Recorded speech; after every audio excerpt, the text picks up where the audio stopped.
muito bem-vindos a mais um Drop Frame. Meu nome é Eduardo Tavares, mais Enaman, e até a sua mãe conhece o Bowser. Ninguém sabe se vai ser com esse nome, né? Que ele também pode ser conhecido como se ela olhar, ela sabe, ela já não conhece não, e algumas mães devem conhecer como Copa, né? É isso mesmo. Pode ser. É mais conhecido que como Bowser. Copa Cara, que E alguém sabe a origem desse termo aí, velho? É que nem... Termo, né? Quem foi que surgiu? É o soldadinho básico do Super Mario, aquela tartaruguinha. Que na verdade era culpa, né? Aham. Não, mas o Copa, eu cresci até... No filme do Mario, porque tu assistiu o filme do Mario e lá ele era chamado de Rei Copa, né? Minha frase aí você... Ei, mande o ônibus voltar aí que tem 2 meninas que ficaram. Rapaz, fazer o melhor vilão de todos os tempos. O vilão motorista do ônibus. Que merda, bicho. Rapaz. Tem sem estrutura pra frase agora. Fala, cambada de miséria! Aqui é o Alisson Shihad e o maior vilão de todos os tempos é um juiz em formato de cachorro. Em formato de cachorro, já é um estátua, né? E aí, pessoal, aqui é o Bruno e vilão icônico pra mim é aquele que faz você gastar mais de 5 fichas no fliperama. Eita, Qualquer Qualquer inimigo do Metal Slug, então, é o vilão icônico. Dois boss aí, né, Bruno? Nesse arcade aí é o que faz tu gastar as fichas e o que chega dizendo que tu tá roubando a máquina, que é o... É mesmo, cara que ficava lá do Iguatemi. E ainda tem o terceiro vilão, que é aquele moleque de 9 anos que fica do seu lado. Ei, eu jogo melhor do que tu, deixa eu ir. Aí vai, aí não sai Eu passo desse negócio aí, eu passo. Eu A passo. resposta dos amigos da gente show é da Coreia. Sabe por quê, né? Que é o Shoei é da Coreia, entendeu? Não tem aquele personagem de King of Fighters, o Choi? Que é o das garrinhas ou é o gordão? É o das garrinhas, né? Não sei. Snape. Eu acho que é o pequenininho, né, não? É o pequenininho, do chapéu de óculos escuro, o Choi. É o cara... Choi é o cara... Não, o Choi é da Coreia. As 1000 crianças.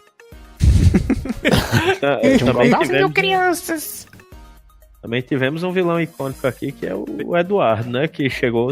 Rapaz, quem tem 102 tem 103, querendo matar a pessoa do Shihad, que eu chamei ele pra ir pro Open Bar sexta-feira. Ele, não, eu tô pesando 102 quilos. Open Bar em cima do caminhão, meu amigo. Oxe, vai ser massa, cara. O trenzinho da alegria com bêbados, pronto. Um caminhão em movimento, cheio de bêbado dentro. Isso não pode ser sadio. Vai, cara, é colorada a cerveja, ótimo, cara. Cachaça na carreta furacão é foda.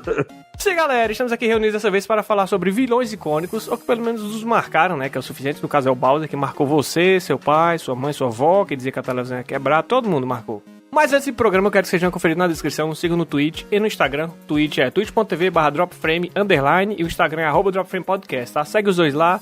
Conteúdo com frequência. Agora tem Bruno fazendo speedrun no Mega Man, que o bicho se garante lá, só que falta diminuir só meia hora pra ficar com tempo igual do Caleb. Mas vai dar certo. Fiz em 1 hora, pô, o speedrun. Fiz em 1 hora e pouquinho. Se não tivesse morrido tanto. Sim. E se você quer mandar uma cartinha pra falar com a gente, quer entrar em contato, pode mandar um direct no Instagram ou um e-mail. De preferência o e-mail, porque fica, né, um negócio mais organizado e registrado, tá? O e-mail também tá na descrição aí, é pedropframe@gmail.com. É só tu clicar aí que ele já vai te colocar na caixa de e-mail, você já pode escrever, mande dica, canelada que a gente deu aqui, erro e tal. Sugestão, claro. Eu vou dar o Barbosa aqui, repetindo, Bruno. Dinheiro. Beleza, então vamos pro programa que já é 11 da noite e eu tô todo suado. Valeu!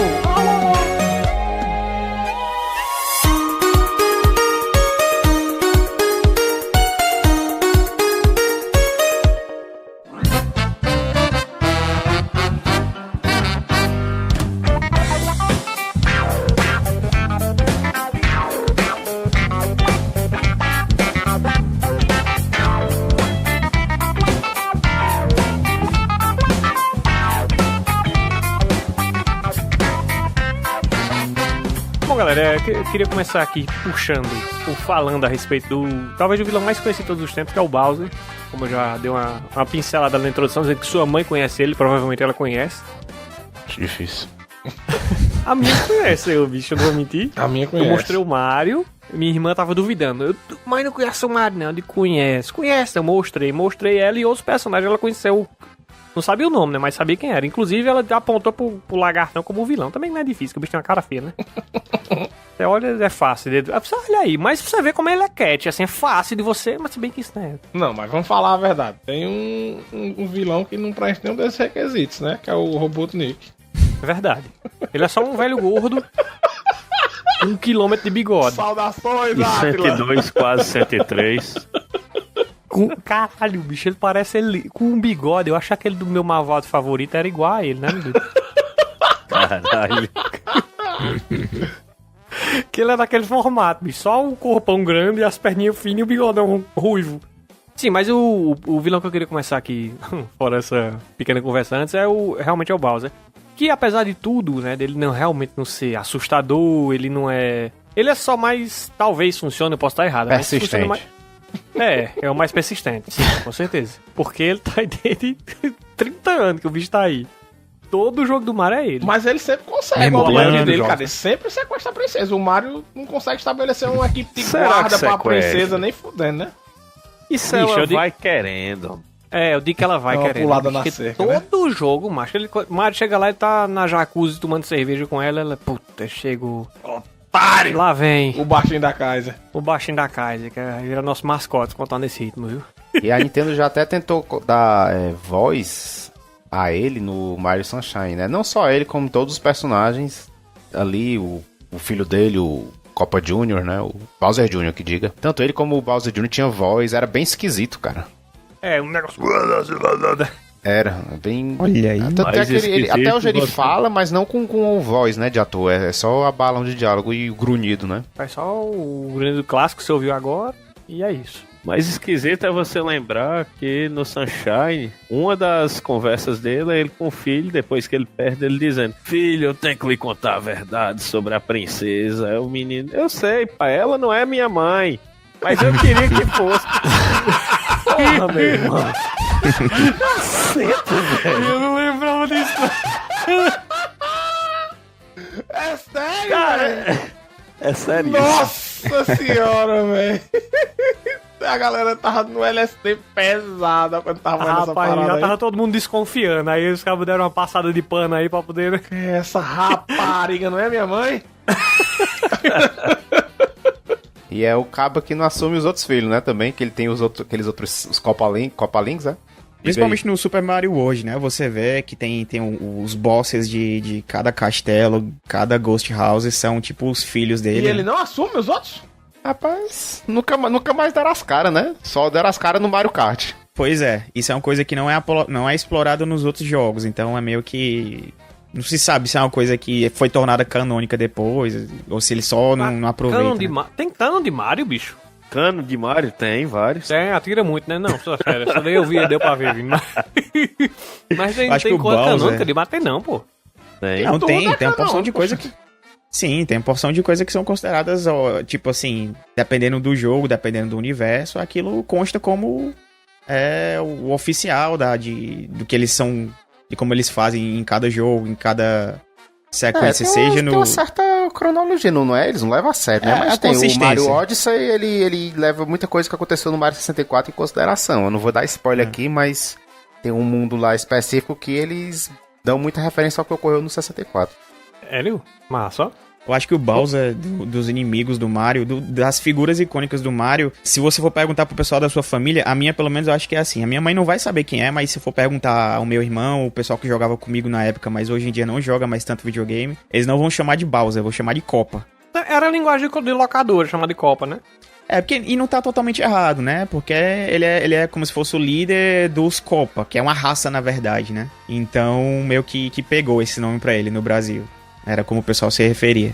Inclusive é mais fácil de falar do que Bowser. Com certeza. Seja lá como você lia e pronunciava. Copa é muito mais amigável pra falar.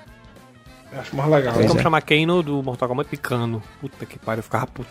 Trigger. Cano, cano a onda. Não, só parece um cano. Diga o nome certo. Oxi.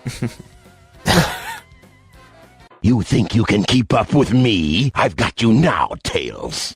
Outro vilão, cara, que assim como o Bowser é muito popular e todo mundo conhece, todo mundo entre aspas, né? Sei lá, 80% das pessoas que Jogaram jogam videogame, né? ou que se relacionam com alguém que joga, conhece, é o Robotnik. Que assim como o Bowser, ele é famoso não pelas suas frases de efeito ou grandes feitos, mas sim pela insistência e pelo carisma, entre aspas, né? Que ele passa pro jogador casual. O Robotnik, ele tem um formato de ovo, né, cara? É um ovo de bigode, praticamente. Não é à toa que é o nome do meio dele, né? Eggman, né? Exatamente. Então, como... o Eggman é o nome dele mesmo, não é como o... No começo Bowser, era que é o doutor... Copa, não, né? Como era o nome dele? Era Silvio Robotnik? Não, como era? Alguma coisa antes. Ivo Robotnik. Ivo, né? Não, o Silvio. nome completo dele é Ivo Eggman Robotnik. Mas assim, na época do Mega Drive, ele só era o Robotnik. Depois que a SEGA canonizou ele como Eggman, e ficou por isso aí. Acho que a galera já chamava. De Eggman? Não sei, cara. Só Eu se foi em algumas conheci regiões assim específicas. como o Bowser, eu conheci como Copper, eu conheci ele como Eggman. Mas o Eggman é o oficial, né? Pra mim, foi diferente. Pra mim, eu chamava de Robotnik. Desde o começo. Eu nunca chamei ele de Eggman. Até hoje em dia, inclusive, eu chamo ele de Robotnik. E era assim como Pois os é. meus amigos chamavam também, conheciam mais. É questão, talvez, de região, né? O Robotnik, ele era muito icônico, porque ele era o chefe como diferente de muitos jogos, ele era o chefe de todas as fases, praticamente, né? Ele vinha numa nave diferente, Formas aí diferentes. você derrotava ele, você ficava puto, porque a nave dele quebrava, mas ele conseguia sempre fugir. O jogo sempre mostrava ele fugindo e se abrindo de você. Ai, cabo. Cara, quando você era criança, eu particularmente ficava muito puto, bicho. Mas assim, o primeiro vilão pra ficar puto demorou, não sabe? Eu só sabia que eles pra mim era o eram... Robotnik, cara. E digo mais, quando você zera o Sonic 1, ele sai correndo a pé. Você termina de matar o último chefe, ele sai correndo a pé, você consegue alcançar ele, mas você não consegue interagir com o sprite dele. Aí ele sobe na nave dele, decola. Você tem duas opções ali, ou você deixa ele fugir, ou você dá mais você acerta ele com o seu pulo, né, e ele sai explodindo e foge do mesmo jeito, não muda nada. Meu Deus. O É a final é o SEGA mesmo. dizendo, precisamos de outro jogo, então ele tem que viver. Aí... É um corno que foge o jogo inteiro, desde a ele primeira vai, até a última tenta fase. te matar, aí morre, Pra mim aí corre. esse foi o grande Ele diferencial tenta dele, assim. matar Pra o mim, Sonic mesmo, ou ele só quer transformar o Sonic em robô também? Eu não sei, faz na real. diferença, pra mim ele era a mesma, né? Eu acho que você vinha com um bug que tem uma furadeira na frente cheia de spin pra cima de um animal. Talvez ele queira matar, sabe?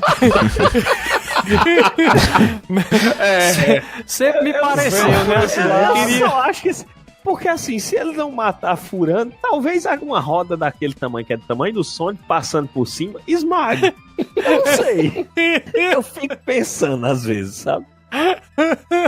Eu não sei Não se sei. assim como o Bowser, o que já foi aliado do Mario no RPG do Super Mario, do Super Nintendo, Ah, verdade, bem lembrado. que é uma... Que é assim, pode parecer uma besteira, mas pra um personagem que sempre foi vilão e se aliar ao herói é uma coisa legal, né? Torna ele, assim, dá um brilho a mais ao personagem. Eu não sei se o Robotnik, o Eggman / Robotnik, ele já se aliou ao Sonic em algum jogo. O finado Atila podia estar aqui pra Já sim. dizer. Finado lá. Mas eu não sei, cara. Algo me diz que ele já deve ter se aliado ao Sonic pra derrotar algum vilão maior, mas eu não tenho a sapiência do nosso colega ceguista pra dizer.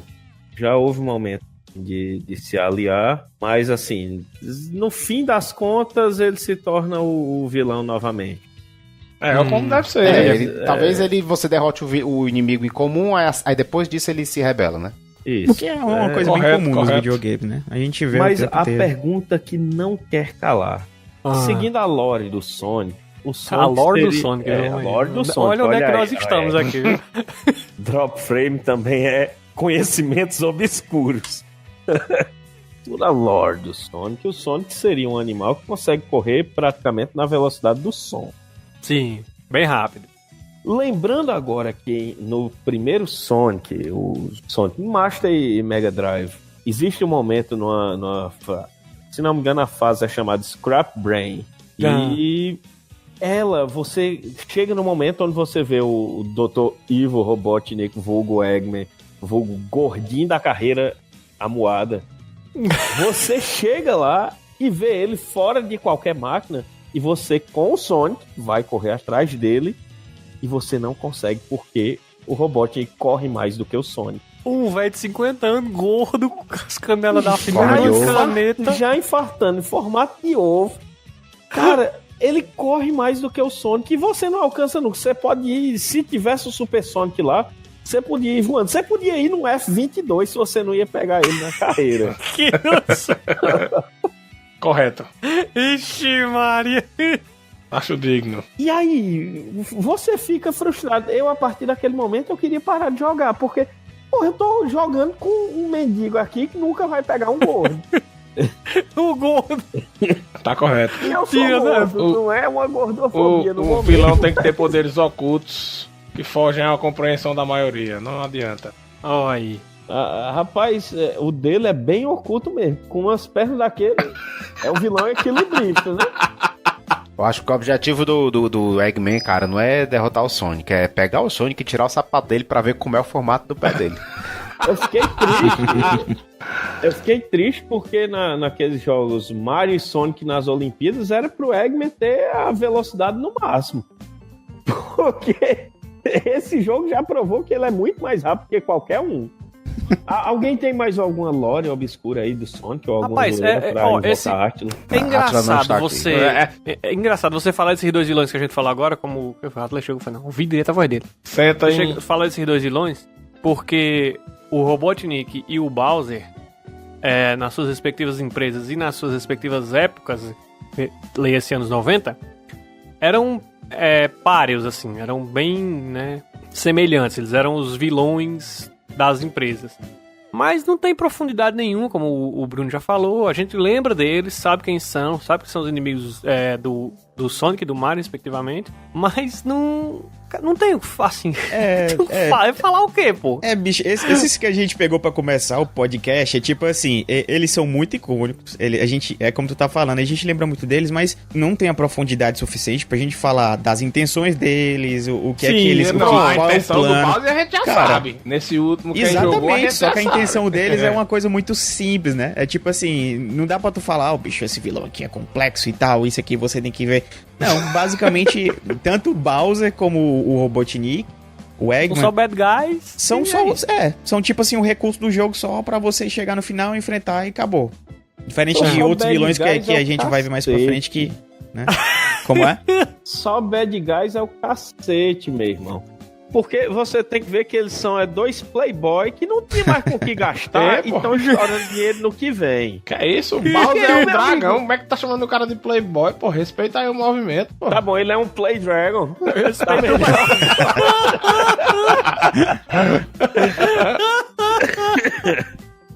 É um Play Dragon. Meu irmão, um bracinho pra fora do carro, assim, O cara... Vou vencer o Mario e vou sequestrar a princesa. Como é que você vai vencer, Baldo? Eu vou comprar um monte de brinquedo e vou fazer um exército de boneco de brinquedo no meu castelo. Vou encher rios de lava, vou fazer uns castelos medonhos pro Mario derrubar dando voadora com os dois pés. Tá. Sentando com a bundinha, pô. O Mario já demoliu o castelo sentando com a bundinha. A bundinha do Mario é malhada. Ele tem uma xícara que voa. Isso aí é bem bacana, isso aí. Cara, ele tem dinheiro sobrando. Eu conto as moedas pra pagar a conta de energia e ele tem uma xícara que voa. Tu tem noção disso aí? Aí vamos pegar Ivo Robotnik. Não, é um gordo vilão. Vilão, caralho, é um rico estribado que quer fazer caça por esporte a porco-espinho azul. O cara compra um carro com uma furadeira. Ele tem uma nave com outra furadeira. Ele tem robôs com furadeira. Ele tem um desejo sexual por uma furadeira. Eu acho que é isso mesmo. Tipo uma obsessão sexual aí mesmo. Você acabou de descobrir o cara. Falando aqui, o lore é muito raso pra gente falar sobre a obsessão sexual dos vilões da Nintendo. Macho, eu tô vendo um padrão nesse podcast. É tipo, os vilões que a gente não tem muito o que falar, a gente tem que elaborar teorias de por que eles fazem o que eles fazem. Então, pelo que eu tô entendendo, basicamente o Robotnik é um aposentado que tinha uma pensão muito grande e ele tava comprando um monte de bugiganga no AliExpress pra tentar pegar o Sonic. Algo do tipo. Mais ou menos isso. Então, tudo bem, né? Assim, se essas são as motivações do Play Dragon. Play Dragon. Se a motivação do Playboy, né? do Agora vilão aí, é essa, justo. Eu faria o mesmo, talvez. O Bowser. Só imagina aí o Bowser de Play Dragon com aqueles óculos bem De Play fela Dragon. da puta com o bracinho do lado de fora da xícara voando. Aí, meu amigo. Com a mãozinha assim, pegando o volante da xícara de cima, né? Vão a pé, seus copas lisos. Ele passando voando assim. Aí joga um ovo nos copas, tá ligado? Caralho, velho. Os playboy de vocês é vilão demais, viu? Chuta que pariu. Não, meu não, Joga pô. ovo na Sei, galera da rua, bicho. É no mendigo. Não, tipo assim, não, e ele joga uma bola de aço, doido, é pior ainda. Ele vira a navezinha, ele joga a bola de aço. E ele joga os indigentes ainda. Tu lembra? Ele joga os indigentezinhos que é feita a corda no final São os dos... brinquedos, cara. Os brinquedos que eu disse, ele faz um monte de exército de brinquedo a corda. bicho. Bicho, que horas ele teve tempo de dar corda nisso aí? Ele tem enquanto um Mario outro vinha? brinquedo só pra dar corda nesses aí, pô. É porque você não viu, ele tá com as mãozinhas assim do lado de fora da xícara, você não viu com que ele tá dando corda no brinquedo, entendeu? E meu irmão, a cara de desespero que a princesa sobe naquela xícara. Bicho, O que é que ele tá agora você falou fazendo ali? você falou uma coisa. Aquele sprite da princesa botando o bracinho pra fora da xícara me impressionou a primeira vez que eu vi. Caralho, como é elaborado, bicho. Porque você vê o Mario. O jogo inteiro é assim, ele é bem desenhado, mas não se compara com a quantidade de movimento que tem o sprite da princesa balançando o bracinho assim dentro da xícara, não. Aí Ai, bicho. é a marca Princesa do vilão bom. praticamente- Quando o vilão é bom, ele deixa aí o protagonista com tanto medo que até o sprite fica alta resolução. A princesa sobe praticamente fazendo me salva, fela da puta! E balançando os braços. Jogava um cogumelo, né, pro Mario. Bora, macho, tá aqui um cogumelo, Ei, ajuda mas aí, menina, pelo amor corre de aí. Nossa Senhora. Nos primeiros Marios, quando você chegava na casinha que o Bowser tava comandando, que eu me recuso a chamar aquele de castelo, tinha sempre Um sobradinho Toad. do Bowser. Não, tinha sempre o Toad. O sobradinho no banco. Tinha sempre o Toad lá. Ou seja, o Toad pode estar mancomunado com o Bowser esse tempo todo e ninguém nunca descobriu. Cara, Rapaz, Game falou of disso, Thrones ó. do Por que Mario. que o Toad Quer tá lá dizer, no então, final que- do castelo do Bowser de boaça? Não, O Toad cara, é um peraí. mindinho. Bicho, eu acho que a gente pode ir pra muito lugar, mas discutir lore de Mario e de... É muito fim do poço, cara. Vamos... Toad tá ali porque o Toad quer se candidatar. Aí ele tá Nós pra estamos frente, aqui...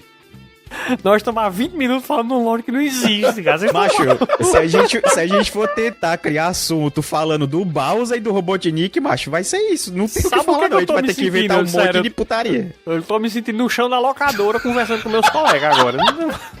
Tem que mandar esse podcast aqui para o representante comercial da Nintendo e vender nossas ideias, pô. Registrado. Tu espera o quê de dois jogos? Um de um encanador que come cogumelo pra salvar uma princesa de um dragão, de um Play Drag. E o outro, um porco espinho azul que usa um tênis vermelho, pega moeda dourada e enfrenta um gordo. Tu tá esperando sair o quê, bicho? Você basicamente resumiu os lores aí. E são dois vilões com certeza masoquistas, bicho. Porque se o Robotnik quisesse realmente pegar o Sonic, ele fazia a fase só de ladeira. Pronto. Tu já pensou que ele Tem como poderia ele só subir. jogar uma bomba e explodir a ilha? Pô, É. Cara, acabou. ele podia Vamos botar parar. na frente de uma parede daquela que o Sonic bata a 300 por hora um espinho. Tá bom, tem um Os vilão demais cabas já pra falar estão ainda. homem. discutindo. É, velho. Os cabas já estão discutindo as encomendas Ajax que o cara vai fazer pra. Puta, de bomba pra. Não, tá bom, pelo amor de Deus. You think you can keep up with me? I've got you now, Tails. Pois é, galera. Falando em vilões, não podemos deixar de lado a verdadeira encarnação do espírito de porco. Ganondorf. Literalmente, né? O personagem, ele já passou por várias transformações e aparências diferentes, mas sempre mantém sua essência de pura maldade e detentor da Triforce do quê? Da Poder. força, se não me engano. Do poder. Pois poder. Vamos usar poder. Poder. Pra não ficar redundante. Ele é um Bakurin empoderado. Aí, ele é- lacrador. Lacrador. Safadinho. Caralho, velho. Ele é, assim como Bowser, o principal objetivo dele. Vai tomar no cu, Reinaldo. Não, brincando. Assim como Bowser. Essa frase caberia assim. Assim como o Bowser, ele é da Nintendo. Pronto. O Ganondorf, ele sempre quer. Ele vem de uma história bem maior do que a maioria dos jogos do Zelda apresenta. Se lavar spoiler agora do Skyward Não, Sword, mas aí o jogo tem 10 anos já, pô. Tem 10 anos, Ou prescreveu, 12. pode falar. já prescreveu, né? Então, no Skyward Sword você enfrenta um vilão chamado Demise. E este vilão, ao ser derrotado, ele lança uma maldição no Link, na Zelda, que diz que a cada reencarnação, passando as eras, eles iriam enfrentar o mal encarnado, que seria o próprio Ganondorf. O Demise jogou toda a ruindade que ele tinha nessa encarnação que seria o Ganondorf, que caiu exatamente no reino de Gerudo, não foi? Se não me engano. Sim. Porque ele é um vilão excepcional. Ele, na maioria dos jogos, desde o Ocarina of Time, ele vem tendo uma construção muito boa, mas infelizmente em alguns momentos ele é aquele vilão que tá por trás dos panos e só aparece no momento final mostrando todas as suas loucuras, tudo que ele realmente quer. Eu acho que tem 2 jogos que a gente consegue dizer que ele é protagonista enquanto vilão, né? Eu acho que principalmente, eu diria, mais de 2 na verdade. Eu lembrei de cabeça agora, obviamente, do Ocarina, porque no Ocarina ele tá presente desde o começo do jogo e ele tá sempre ativamente interferindo no roteiro do jogo, desde o começo, quando a Zelda precisa fugir e joga a Ocarina, o Ganon segue ela, ele deixa que o Link faça determinadas coisas no jogo, pra depois ele poder se apropriar de certos artefatos. Por exemplo, no Ocarina, ele sabe que o Link eventualmente vai pegar a Master Sword e ao tirar a Master Sword, ele sabia que daquela maneira ele conseguiria ter acesso ao Sacred Helm. E quando o Link, ele de criança, passa 7 anos adormecido pra ele estar na forma adulta e poder encarar o Ganondorf, nesses 7 anos ele toma conta de Hyrule, né? Então é ele que faz com que a terra fique completamente devastada, o rio dos Horas ele seca, uma parte também fica congelado. Então... os próprios Gorons, ele tá querendo, tipo assim, destruir a Death Mountain e alimentar pro Volvagia os Gorons que moram lá. Então, ele é responsável por um monte de coisa ruim que dá errado já desde o começo do Ocarina. E ele tá sempre presente, você tá sempre fazendo alguma coisa com o intuito de derrotar ele no final, né? O Wind Waker também é desse jeito. Ele tá desde o começo, desde das primeiras...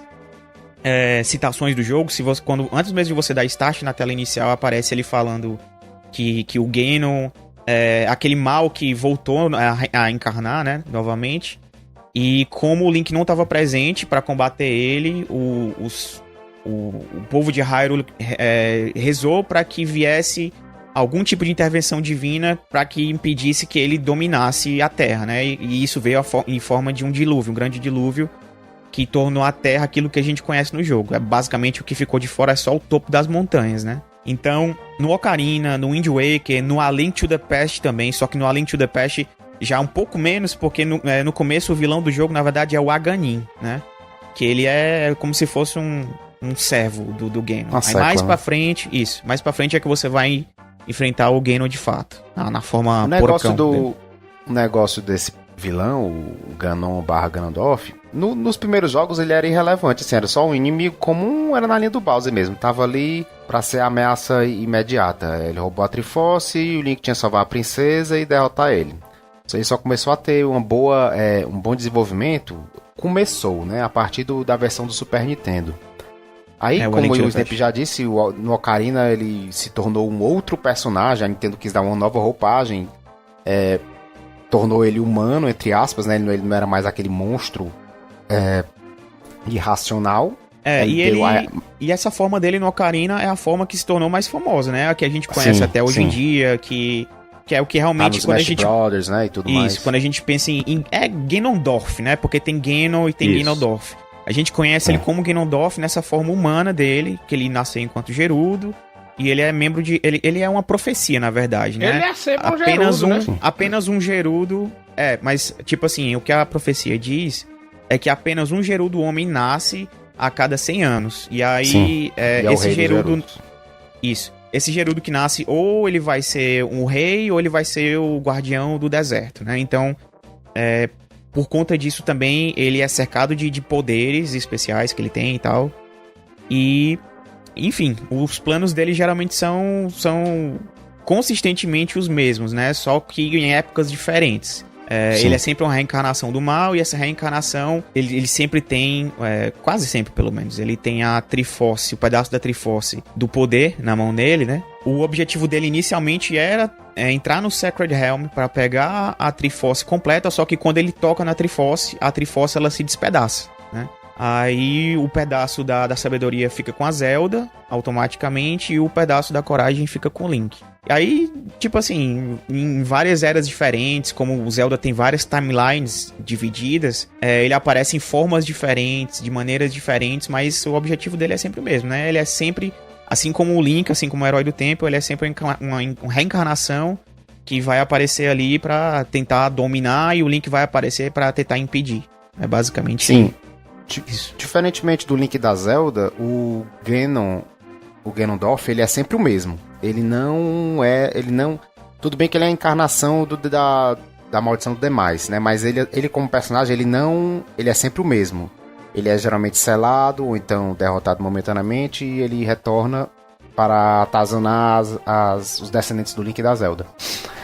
No Wind Waker, muitos consideram o Ganondorf do Wind Waker como mais bem trabalhado em termos de personalidade e de desenvolvimento em geral. Você entende por que ele quis aquilo que ele queria no Ocarina, por que ele é tão ressentido. Você vê que o povo dos Gerudos em si, eles sofriam bastante com o deserto e tal, foram banidos por motivo A ou B, e ele queria um pouco trazer um pouco mais de felicidade pro povo dele, né? Ele é mais humanizado, né, Bruno? Ele é mais humanizado, exatamente. É um passo muito Muitos largo aí, consideram o melhor Ganondorf do Wind Waker. Ele é realmente muito bom. Tem o de Twilight Princess também, né, Bruno? Que é Sim. importante falar Ele dele aparece aqui. mais no final, né? Assim, ele Na verdade, mais... ele aparece no começo, só que... sim, Porque eles mostram que, basicamente, o que acontece é que com a divisão de timelines, o que acontece é que o Link que voltou pra infância dele, pra poder viver a infância dele, ele avisa do que aconteceu na timeline original, né, na do Link adulto, e quando ele avisa, os Sages,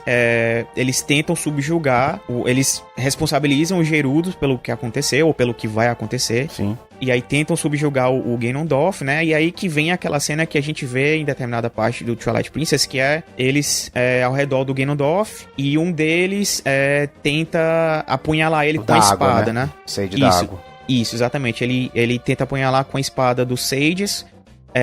Ele fica com uma ferida, uma cicatriz no peito, que é causada por essa espada, só que não funciona. E aí ele mata o Sage, ele consegue se libertar.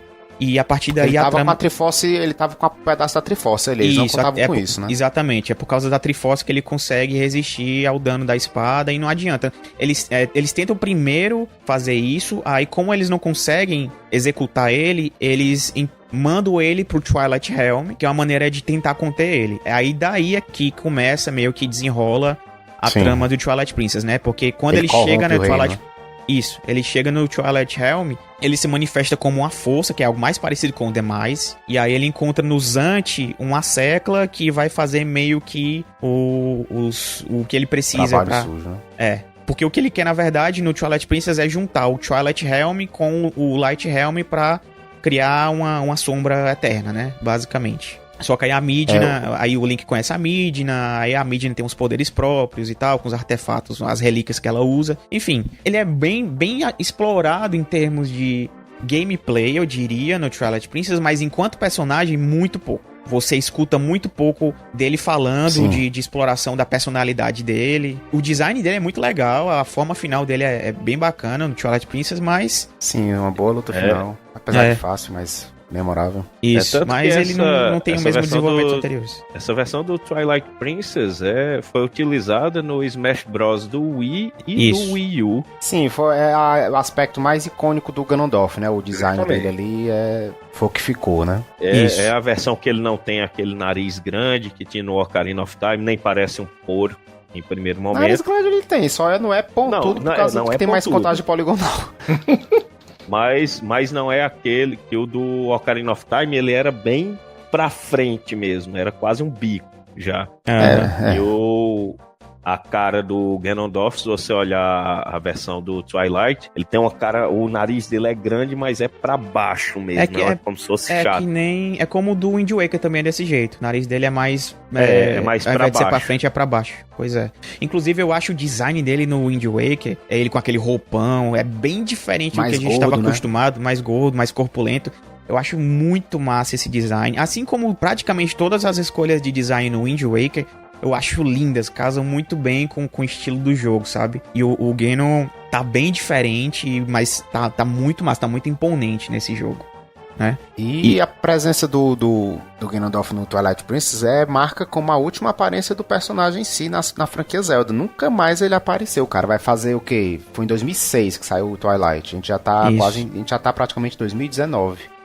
Porque a gente teve Então também uma série de prequels, né? Depois disso, a gente teve Sim. aí Skyward Sword, aí a gente... teve a Link Between Worlds, assim, o Ganon continua aparecendo. Isso. Eu tô me referindo à aparência, à Isso, é o que eu encarnação tava humana, querendo a dizer. aparência humana dele. Porque a gente viu ele como demais, a gente viu ele em outras formas, mas a gente não vê ele enquanto Ganondorf, porque os jogos que vieram depois disso são prequels, então eles abordam Sim. mais o Ganon numa forma mais primordial, né? Sim, o Ganondorf, ele basicamente se faz presente mais nos jogos que são mais do início da timeline, né? Quanto mais pra frente você vai, ele já perde a essência humana dele e ele desiste da forma humana dele e se faz valer mais da forma demoníaca, né? Ele perde 100% da psique dele, da aparência de Gerudo e passa a ser aquele demônio, né? Tanto que no último game da série, não vou dar spoiler, né? O Breath of the Wild,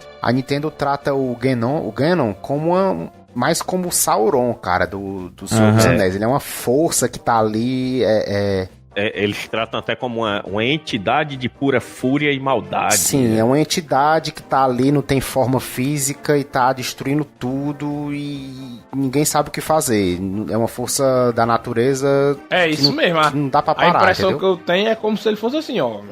A gente pode deter, mas não existe matar, porque é um aspecto tem jeito, da vida. É como se Você ele pode fosse selar, a maldade. É como se ele fosse necessário. Né? Exatamente, é como se fosse um aspecto eu achei ele natural mesmo. muito baseado no Sauron da franquia do Senhor dos Anéis. Eu acho que a Nintendo não deve ter se baseado no Sauron, mas ficou bem parecido assim, o conceito dele ficou. O próprio Demais no Skyward Sword, antes dele se personificar, porque no final, né, ele aparece numa forma antropomórfica, né, aparece num corpo com o qual você consegue lutar. Antes de aparecer dessa maneira, ele se manifesta mais como uma presença maligna, né? Aí, de presença maligna, ele depois vai aparecer como aquele monstro que... Puta merda, aquele monstro é horrível. Aquela pulga gigante dos dedos brancos. É muito tosco. É uma maneira de você desmoralizar o vilão de um jeito assim. Você enfrenta ele umas 4 vezes. Mas é um vilão fofinho, cara. Pelo amor de Deus, é Pokémon, uma bolinha de Pokémon. pelo. Você bate naqueles dedinhos branquinhos dele, cara, você fica com pena que o bichinho fica balançando. Pois é, cara. Parece os cortes do Eduardo. Pois é. Mas aí a partir antes dele se manifestar dessas maneiras, ele aparece mais como uma influência. No próprio Twilight Princess, quando ele tá no Twilight Realm, ele influencia sem estar presente, sabe? É tipo assim, ele é sempre uma voz no ouvido, ele promete pro Zent o poder dele, né? Porque o Zent no Twilight Realm, ele não deram pra ele o trono que ele queria, né? Porque a Midna era a realeza que de fato ia herdar o Twilight Realm. Aí ele puto, quando o Ganon chega, o Ganondorf, ele começa a ouvir e sob influência dele começa a fazer uma porção de coisas, né? Pois é, no geral, um vilão de... Assim, praticamente todas as pessoas conhecem, até quem não jogou Zelda, com certeza, se você fala, pelo menos tem alguma ideia de quem é, de onde vem. E... É o melhor vilão da Nintendo, eu diria, eu arriscaria dizer. Não, foi o Andros. Ih, Andros, pô. Eu acho que em termos de dimensão, eu acho que ele é o vilão mais bem trabalhado. Tá na hora da Nintendo voltar com ele, cara. Sei lá, fazer um jogo aí, dar uma desculpa qualquer, que o Ganon recuperou a racionalidade e desejou pra Triforce voltar com a forma original dele humana e voltar com esse personagem que eu acho que ele merece. Ainda mais agora que a Nintendo tá arriscando colocar vozes nos personagens e que deu certo. Eu acho que eu tô muito curioso pra ver o Ganon falando, cara. E agora, acho que pra encerrar com dignidade a passagem dele aqui pelo bloco, alguém aí sabe aí o nome real dele? Ganondorf Dragmire? É. O nome desse tá explicado. Tá foda, o bicho é foda mesmo. Se fudeu. Quis pegar a gente na Os caras malemolência e se fudeu. Os caras estão... Não, eu não sabia mesmo, não. Eu tava perguntando inocente, né? Dragmire e ele tem outro também, eu acho que na época do A Link to the Past. Não, porque é parecido. Na verdade, era Mandrag, o que é ainda mais estranho. Sim. Mandrag Ganon. Já ele vai se chamar Claudette. Tem que ter um cuidado medonho aí, viu? You think you can keep up with me? I've got you now, Tails. Eu não sei se vocês também acham isso, mas é um spin-off, claro, o Zelda Musou lá, Sim. Ali é 100% inventado. Assim, mas não tá na cronologia, né? A aparência do Ganondorf lá é meio que uma homenagem ao Demise. Aquele cabelo grande, aquele jeitão dele. Negócio meio Akuma. Parece uma Akuma mesmo. E até a espada que ele usa lembra muito a espada do Demise. Não cheguei nem a ver ele no jogo, cara. O jogo chato. Ave Maria. Cara, o pior Tu é não que a chegou a história ver é ele no até jogo? bacana. Como é foda todos os vilões, eles não dão assim uma dimensão intelectual. Esses vilões da Nintendo, né, os primeiros que a gente falou, e os da Sega, eles não dão uma dimensão intelectual, porque pra pensar, o Ganon precisa da Zelda pra quê depois que ele tá com o aspecto da Triforce dela? Porque eu acho que se ele pega disso dela, mas não mexe mais, a motivação do Link já cai pela metade. Até pro player. A Zelda tá lá, salva, tranquilo, em casa. O Ganon podia tocar o dobro do terror antes do Link começar a se importar. Porque pelo menos nesse último, né, que ele é o tipo protetor dela, ele trabalha como se fosse Alguém não precisa tanto da Zelda como do Link. Ele precisa dos três. Ele precisa do Link, enquanto precisa do aspecto da Triforce dele, né?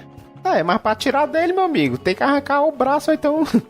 Pelo que dá a entender no Skyward Sword e o que dá a entender também no Breath of the Wild, pra conseguir arrancar a Triforce, realmente tem que matar o hospedeiro ali. No Skyward Sword tem até todo o ritual que o Ghirahim tá fazendo pra conseguir chamar o demais e tirar a Triforce da Zelda, mas ele até diz, quando terminar isso aqui, a Zelda vai morrer. Acabou. Tirou, morreu. Aí a gente já botou um pouquinho de força a mais no negócio. Aí ele já parece bem mais intelectualmente complexo. Pra mim, das cenas dos jogos de Zelda, eu acho que a cena que você tá no Skyward Sword descendo pra tentar enfrentar o Ghirahim e evitar dele retirar a Triforce da Zelda e chamar o demais mesmo, é uma das cenas mais empolgantes que tem, que é você descendo aquela espiral lá, tudo bloqueado pelas barreiras, você vendo de vez em quando o Ghirahim continuando o ritual lá embaixo e hordas e hordas de inimigos vindo pra cima de você no meio de uma chuva. É uma cena assim que eles deram uma emoção peso, a mais. Né? Você vê a consequência do que tá acontecendo ali, né? Você quer sair correndo e chegar lá e enfrentar ele e evitar que a merda aconteça. A todo instante. É uma cena que eles conseguiram acertar pra mim. E quanto a matar a própria encarnação do Ganon nas eras que ele se manifesta, é complicado. Cara, no final do Wind Waker, o Link, ele crava a espada na cabeça. Crava a espada na testa. Eu lembro. Então, não adianta você matar, tipo assim, porque com isso ele sela. Tudo bem, ele selou o Ganon, mas se com uma espada na cabeça você não mata, isso significa meio que, tipo assim, ele é tá imortal, fadado a reaparecer e reaparecer, entendeu? Mas nessa timeline ele morre ali. Tanto ali e na timeline do Twilight, quando eles não voltam nunca mais, assim, minto. Existem dois Ganons, na verdade, cara. O segundo Ganon aparece lá na frente na timeline do Twilight, que é do Four Swords. Aquele Ganon já não é mais o que a gente conhece, entendeu? Sim. No Twilight, no Wind Waker, ali o Ganon, ali a última participação do Ganon é ali no Twilight mesmo. Depois dali, do Spirit Tracks, etc., ali é outro vilão que aparece. É outro cidadão e a partir dali não tem mais jogo, né? Mas o que dá a entender no final do Wind Waker não é que ele morre, é que você selou ele.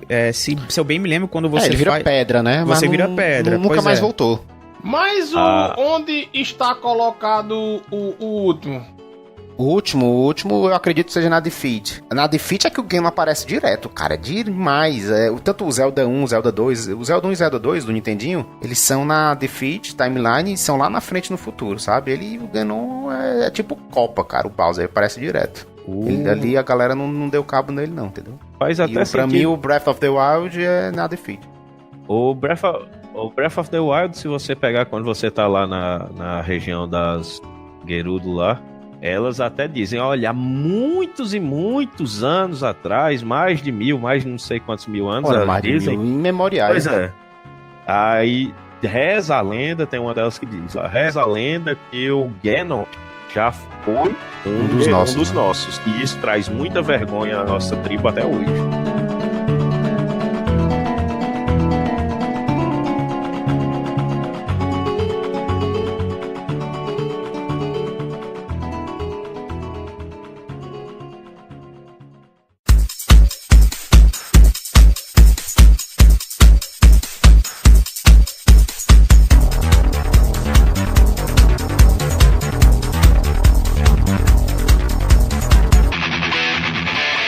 Acho que foge até um pouco da curva das empresas clássicas, né, dos vilões clássicos, na verdade, mas a Ubisoft tem um vilão que é muito bom, que eu particularmente gostei bastante, gostei até mais do que o protagonista, que foi o Vaz, no Far Cry 3, porque eles deram uma pegada, o cara, ele é, além de muito carismático, o cara que fez a atuação, captura de movimento e a atuação de voz do personagem, ele é muito louco, bicho, muito maluco.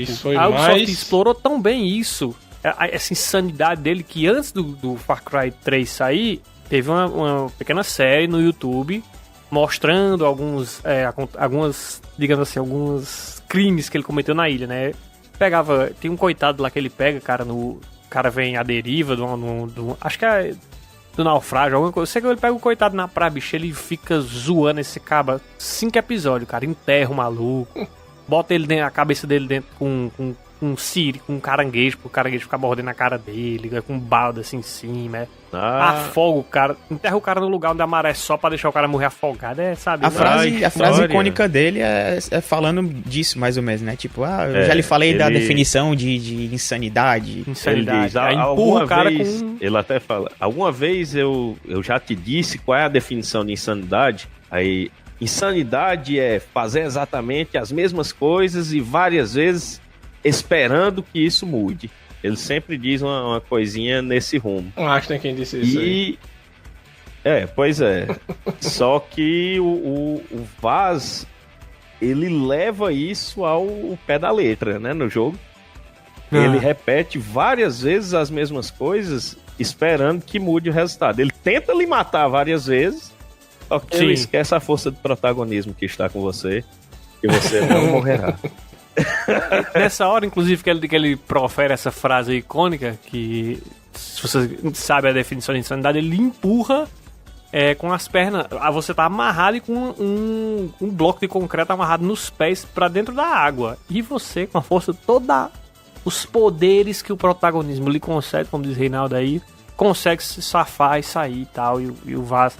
Enfim, eu sei que o jogo brilha muito. O jogo demais, mais por cara, ele com do que as por aparições. Tem um problema. Tem um problema. Porque quando ele morre no meio, sai, eu não lembro qual motivo acontece. Cara, o jogo dá uma caída, porque entra aquele outro cara. Esse é o problema. Ele era pra ser o antagonista principal e ele é o secundário. Sim. O jogo vendeu todo ao redor dele. Ele era o cara da capa, ele era a pessoa que tava presente em todos os vídeos promocionais. E, tipo assim, o ator e, tipo assim, o roteiro que deram pra esse personagem rouba a cena 100%. Ele é a cara do Far Cry 3. E Far Cry 3 foi muito importante pra franquia, porque foi um salto, foi o que tornou a franquia popular de novo. Tipo assim, tinha muitos títulos sendo lançados antes que eram bem genéricos, que não estavam fazendo o mesmo sucesso, mas o 3 foi um open world, assim, que inclusive se você pegar pra jogar hoje em dia, é um jogo bonito. É muito completo. Bonito e cheio, repleto, sabe? Ouso cheio dizer, de opções. Depois dele, a gente viu essa safra gigantesca de jogos com craft disso que melhora sua capacidade de carregar coisa. Mate animal tal e tira a pele pra fazer isso. Tem aí 500 jogos do Far Cry 3 pra cá que utiliza essa mesma fórmula, bebe dessa mesma fonte e não dão o devido valor ao jogo, muito pelo nome da criadora, que já vinha um pouquinho suja, né, nesse tempo aí. Mas o o bicho... jogo, Até que tá se redimindo agora, né? o Um pouco jogo mais. é uma referência muito grande, até pelo o que ele inseriu mesmo. E você vê que o próprio Breath of the Wild pega o sistema de torres, que começou Sim, falou no disso. Far Cry 3. Pra você Depois abrir o tornou mapa, uma você sobe na marca da torre. Pois é. Aham. Em termos de open É world, verdade. assim, foi um novo passo, porque depois do Talvez 3... ele tenha feito escola mesmo ali, porque aquele esquema das tatuagens que o Jason Brody tem no braço, que você vai progredindo Sim. no game e ele vai colocando a tatuagem dos guerreiros lá, é muito foda. É bem imerso o game, mas a gente tá aqui pra mostrar talvez talvez não, mostrar o Vice dentro disso tudo. Foda é isso, tipo, ele tem um desenvolvimento muito bom, ele te dá um propósito no jogo, porque um cara é um filho da puta, Sim. ele tortura teus amigos. De mata Só por que nada. aí, tipo assim, o que acontece é que na metade do jogo, talvez até antes da metade, ele morre. E tipo assim, o modo como você enfrenta ele é massa, porque você descobre mais pra frente, né, que ele é irmão daquela garota que é como se fosse a realeza da ilha, né? Que é Aham. como se eles estivessem em alguns poderes ancestrais meio psicodélicos lá. Essa parte que você enfrenta ele é muito maluca, é uma viagem psicodélica. Dorgas, jovens. Dorgas. Dorgas total. Aí você enfrenta É ele, verdade. você derrota ele, e aí depois disso aparece um vilão, cara, que é um lixo horrível. É um dos vilões mais genéricos que você Tá bom. pode pensar, que é nada mais do que um traficante completamente genérico. O cara não tem nenhuma personalidade que define Acho que ele. ninguém nem lembra enquanto- o nome dele, né? Pra você Ninguém ver, né? lembra. Ele é só um cara meio... Eu só lembro que ele usava um terno roxo e ele parece o Paulo Vilela. Pronto. Aí. Não, esse aí é o do O cara- 4. Esse não é o do Far Cry 3, não. É o do... Não, mas é porque o do 3... também usa. o do 3 ele tem uma roupa meio... Meu meio Deus. É Meio tão azul, genérico. meio roxo, É eu porque o lembro 4 dele. realmente... porque o 4 realmente o cara é totalmente Clodovil, né? Enfim. Nossa, falou e disse. Aí viu? no Clodovil é foda. Aí aparece esse vilão Opaia e, tipo assim, depois disso... Aí o jogo fluxa no final assim. porque ele... principalmente no murcha. jogo open world, se você não tiver muito propósito, tu vai vagar, tu vai fazer 1001 coisas diferentes e não progride na trama principal. Aí, bicho, tipo, eu juro pra você, eu gostei muito de Far Cry, mas chegou um ponto que eu precisei me forçar a zerar o jogo, porque eu não tava mais aguentando. Eu tava assim, bicho, massa, o jogo tem muita possibilidade, mas eu não aguento mais jogar esse jogo, eu vou zerar. Aí foi tipo assim, fazendo força pra zerar, a trama principal não me interessava mais, era paia, depois de um certo ponto. Aí eu, beleza, aí eu zerei e acabou. Tipo, se tivesse sido o Vaz desde o começo, eles tivessem dado esse protagonismo pra ele enquanto vilão, bicho, eu acho que o jogo tinha rendido muito mais. Com certeza. Ele vai, desde o começo ele vai. O final é que foi uma merda. Eu acho Pois é, que eles exatamente. deram um protagonismo gigantesco ao personagem que foi muito bem desenvolvido e muito bem aproveitado. E não tinha dentro do roteiro o papel que ele acabou tomando pra si. Ele não era um plano ele ser tão grande quanto ele se tornou. Acho que o aspecto psicológico dele é que deu essa dimensão dele ser lembrado, dele de valer a pena, dele ser um vilão realmente marcante. Porque não tem como você ver um psicopata daquele nível ali. O normal é você ter a completa repulsa. Você olha e diz assim, Sim. não, é impossível. E o Vaz, você acha ele legal, Pois ele é. passa. Ele é um... Puta, é Você olha assim, impressionante. Você cria O cara é uma empatia pela maluco, loucura ele dele. mata. Eu tava hypado pelo lançamento do jogo, eu lembro, eu vendo as séries no YouTube, eu achava, caralho, esse cara é muito louco, bicho, puta que pariu. Sabe, você gosta do cara, apesar de toda a loucura, você não tem raiva, assim, até um pouco de raiva tem, mas você, sabe, é como se ele fosse, ele é necessário ali pra toda aquela Poder dar a história motivação do jogo, né? Sim, com certeza. E, cara, quando ele morre... É broxante, total. Morre assim, eu não lembro, mas ele morre de uma forma patética, sabe? E aí entra o cara lá, agora sou eu. Um merda. Eu paguei a Ubisoft pra me colocar aqui. Parece que é isso. Então ele é o dono da bola e disse, agora eu vou entrar.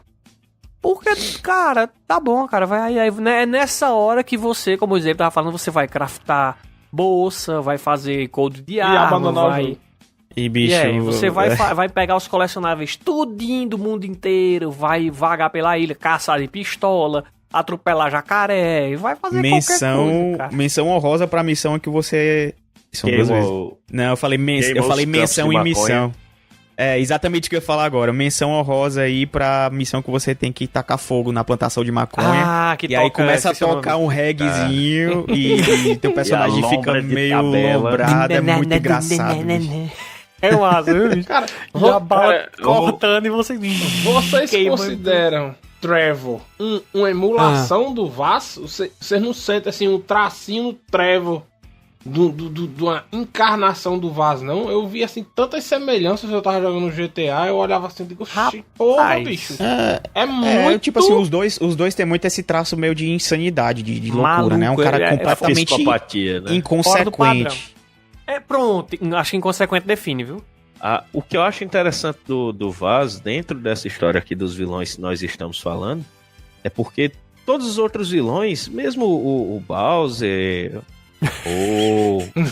até o Ganondorf, você tá brincando Bowser, comigo. não. Mas todos eles têm uma determinada motivação. E o Vaz acaba que ele é aquele cara ruim porque ele é ruim. A motivação é a zoeira de ser fazer ruindade.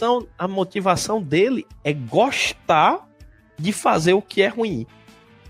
Ele tem prazer em fazer aquilo. Né, ele tortura porque quer.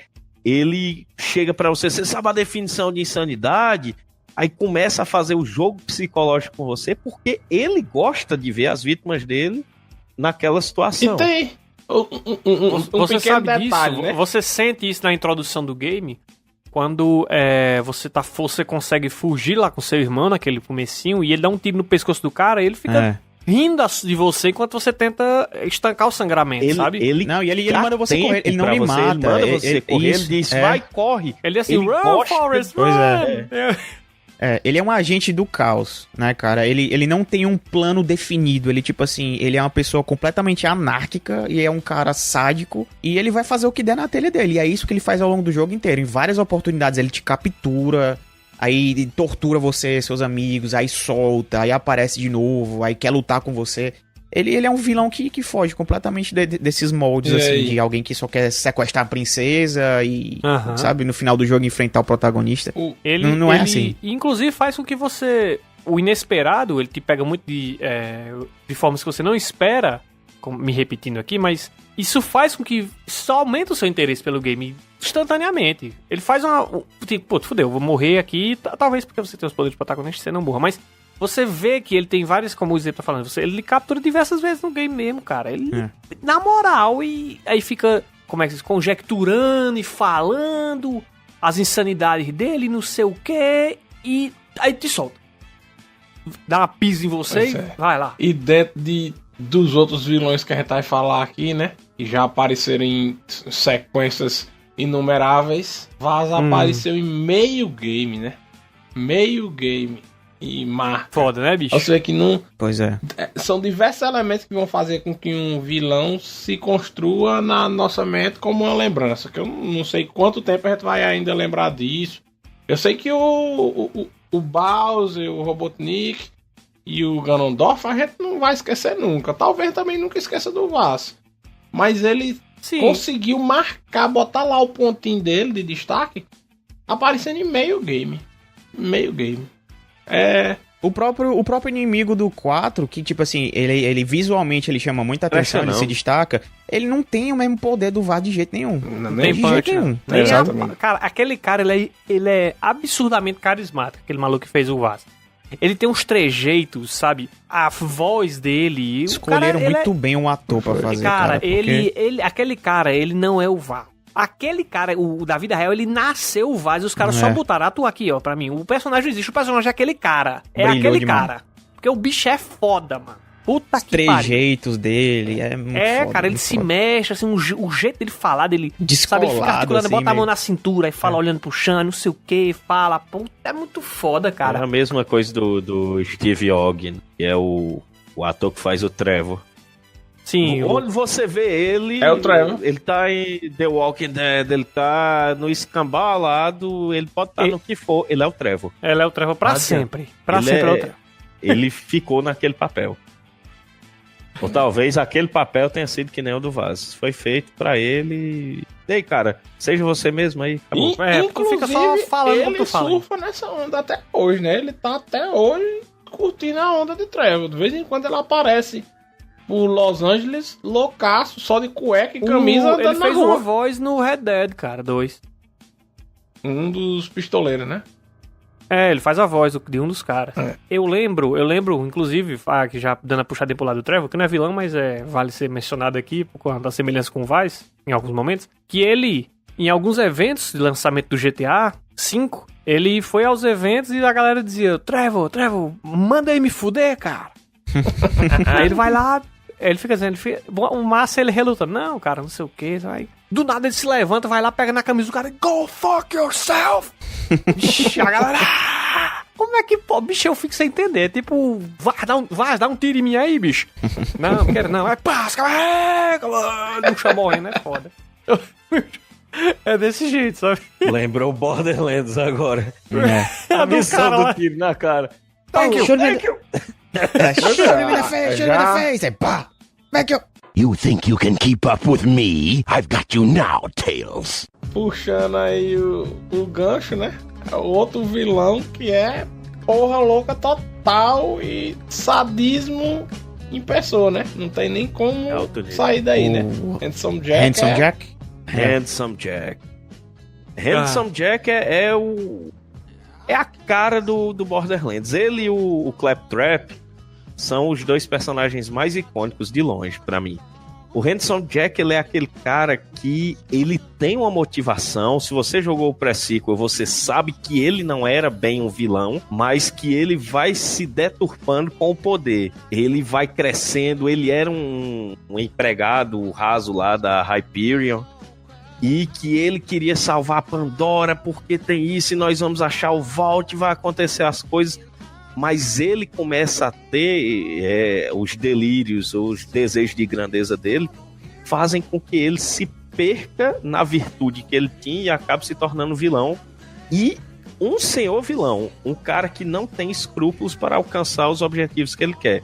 Ele mata, ele enrola, ele engana, ele faz o possível para derrotar aqueles que estão no caminho dele. Tem até uma fala logo no começo do jogo, do Borderlands 2, que se você pegar um radinho lá, você descobre o que aconteceu com a personagem do 1, que essa personagem tinha o rosto todo rasgado. E ela é líder de uma resistência lá em uma cidade, e ele chega e pergunta, o que foi que aconteceu com você?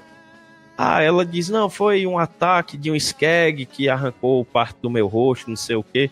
E seu marido, o que aconteceu? Meu marido morreu, isso e aquilo. E você é a líder da resistência, né? Nossa, você enfrentou muita coisa. Que incrível. Mas sabe, você e seu marido têm uma coisa em comum. E o que seria? Os dois estão mortos e dá um tiro na cara da mulher. E ele é esse tipo de personagem. É aquele cara que, pra ele, isso é banal. Sadismo. 100%. Ele é muito sádico.